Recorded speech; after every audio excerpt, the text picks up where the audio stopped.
في هذه الوقفة وفي هذا اللقاء أذكر بأعظم وأهم أسباب النجاة يوم القيامة، وأعظم ما تكون به النجاة يوم القيامة توحيد الله وإخلاص الدين له جل في علاه.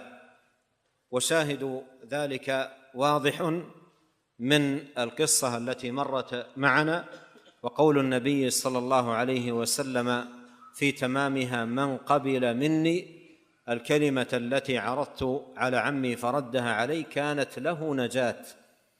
فالتوحيد هو النجاة، ولا نجاة إلا بتوحيد الله جل وعلا، ولا إله إلا الله هي كلمة التوحيد، ولا نجاة إلا بها. وليست نجاة المرء بهذه الكلمة بمجرد قولها دون فهم لمعناها ودون عمل بما تقتضيه من توحيد وإخلاص لله تبارك وتعالى.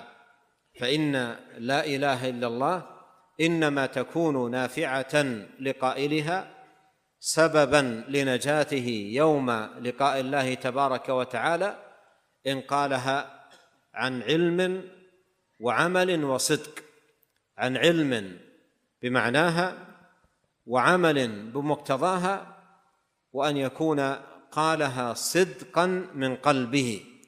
فإنه إن قالها عن علم خرج من طريقة النصارى الذين يعملون ولا يعلمون، وإن قالها بعمل بها خرج من طريقة اليهود الذين يعلمون ولا يعملون، وإذا قالها عن صدق خرج من طريقة المنافقين الذين يظهرون ما لا يبطنون.